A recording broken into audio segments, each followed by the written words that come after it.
Ang mabuting balita ng Panginoon, ayon kay San Lucas.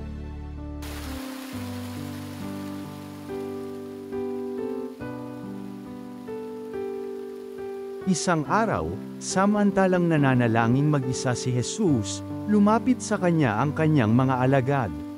Tinanong niya sila, "Sino raw ako ayon sa mga tao?" Sumagot sila, "Ang sabi po ng ilan ay si Juan Bautista kayo, sabi naman ng iba, si Elias kayo, at may nagsasabi pang nabuhay ang isa sa mga propeta noong una. Kayo naman, ano ang sabi ninyo?" Tanong niya sa kanila. "Ang Mesiyas ng Diyos," sagot ni Pedro. Itinagubilin ni Jesus sa kanyang mga alagad na huwag na nilang sasabihin ito kanino man. At sinabi pa niya sa kanila, ang anak ng tao'y dapat magbata ng maraming hirap. Itatakwil siya ng matatanda ng bayan, ng mga punong saserdote at ng mga eskriba.